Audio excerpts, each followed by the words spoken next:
Hello everyone, this is Salman and welcome to your channel Mech Time. As you can see, today I'm gonna derive maximum power condition. Before deriving the maximum power condition, you need to know these two notes. Okay, these two notes are very important to deriving this maximum power condition. Okay, so if you derive the maximum power condition, you need to go through these two note. Okay, so first is if coefficient of friction of smaller pulley is equal to coefficient of friction of larger pulley, then the design is based on a smaller angle of contact. Yeah, so the coefficient of friction is nothing but mu. Okay, so mu s is equal to the mu l. Okay, then the design is based on the smaller angle of contact, wherever the smaller angle of contact, this design will based on it. Okay, so the next note is if mu s is not equal to mu l, that is coefficient of friction of a smaller pulley and coefficient of friction of a larger pulley is not equal to mu l, then the design is based on a smaller ratio of T1 by T2, where T1 is nothing but tension on tight side and T2 is nothing but tension on a slack side. So without taking more time in introduction, let's go.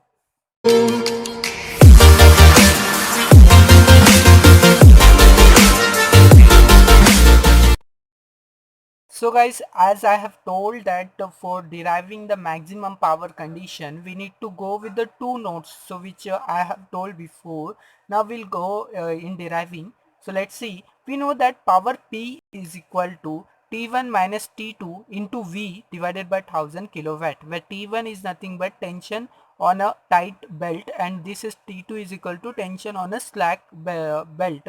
Okay, and this is V velocity divided by 1000, that is in kilowatt. Okay, so T1 by T2 is equals to e to the power mu theta. So what is T1 and T2 I told? Now mu is nothing but coefficient of friction and theta is in radians. Okay, now you can write this T2 as in this way, like T2 is equals to T1 by e to the power mu theta by this. Okay, then we know that power P is equals to T1 by minus T2 V by 1000. So we got the value of T2. So substitute the value of T2, you'll get this. Okay, so it will become 1 minus 1 by e to the power mu theta. Okay, now into V divided by 1000 kilowatt. Now what I will do is I'll take this whole term, that is 1 minus 1 by e to the power mu theta, okay, by 1000 as k, that is constant. Okay, now it will become P is equal to T1 k into V. Okay, T1 k into V, where T1 is equal to T minus Tc. So since T is equals to T1 plus Tc, that is considering centrifugal force, so T1 is equals to T minus Tc. You need to remember this. Then P is equals to, where you got the value of T1 as T minus Tc, put the value of T1, then kV remaining as it is. Now we also know Tc is equals to mv square. Okay, now it will be, instead of where the Tc is there, you put the value as mv square. Okay, now T minus mv square into kV. Okay, now multiply this kV in the bracket, you'll get T kV minus m kV cube. This V square into V, it will be V cube. Now for maximum power dP by dV is equals to 0. Okay, now differentiation of P we have to do. So with d by dV is equals to, what is the value of P? We got the value of P as T kV minus m kV cube. So put that value is equal to 0. Now if you differentiate, you'll get as Tk minus mk V cube. V cube is nothing but it is in term of x raised to power n, where n into x raised to n minus 1. Okay, so here we got 3V square is equal to 0. Now that is T is equals to 3mv square is equals to this mv square, what I told, mv square is nothing but Tc, so this will be 3Tc. Now you got the value of T is equals to 3Tc. Now centrifugal tension is nothing but, so T is equals to 3Tc, you want centrifugal tension Tc, so Tc is equals to T by 3. Also under maximum power condition, velocity is equal to square root of T by 3m meter per second.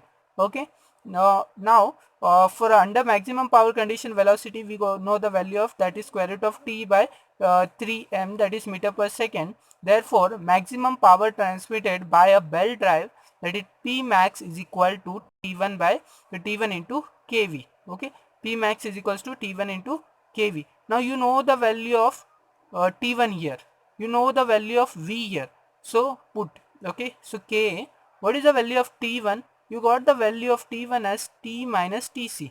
Okay, so put the value of T1, that is T minus Tc, and V value is that I'll put next. Okay, so K is equals to this T minus, you know the value of Tc here. So what is the value of Tc? Tc value is T by 3.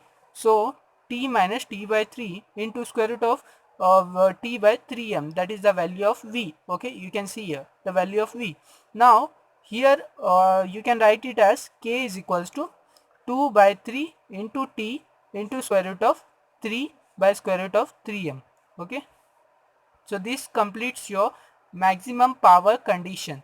So if you want to further like if you want to further derive, you can derive, but till this it is okay, where we know that K value is the nothing but 1 minus 1 by e to the power mu theta divided by 1000, that is constant. So if you keep this as it is, no problem. Okay, so this is the derivation of your maximum power condition. Okay, so you need to know just first what are the two important nodes. Okay, then through the power you need to find the T2 value, that is T1 by T2 is equals to e to the power mu theta, where mu is equals to coefficient of friction and theta in radians. Okay, then where you need to consider this term, that is this term as K, that is constant. Now you need to do is like you remains with P is equals to T1 K into V, where T1 is nothing but T minus Tc, that is under considering centrifugal force. Okay, now you know the value of your it will become as where the T1 value is this, it will become T minus Tc into K into V. So Tc is nothing but mv square. Okay, now you if you put and multiply this kV in the bracket, you will get this term. Now for maximum power, dp by dv is equals to 0, put the value of P and differentiate it, you will get this term, and put the value of okay, now what you have to do is here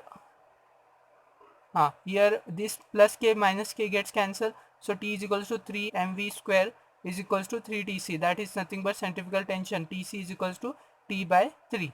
Okay, now also under maximum power condition, velocity is nothing but square root of T by 3 m, so that is under that is in meter per second. So maximum power transmitted by a belt, so P max is equals to T1 kV. You can see here maximum power condition T1 kV. So you know the value of T1 here, put the value of T1, and you also know the value of V, put the value of V, and then we know that K is equals to 1 minus 1 by e to the power mu theta by 1000. Okay, so that is constant K, you have taken 2 by 3. So by cross multiplying this, you will get 2 by 3 into T into square root of T by square root of 3m. So guys, this was the derivation on the maximum power condition. So this is also an important question, and at the time of your semester and internal, so please prepare. And also for the problem solving also, this is very important question. So in the next video I have to solve one again one derivation, and then we'll move to the problems on this. So guys, please share and like this video and subscribe to my channel. Thank you for watching. Have a good day.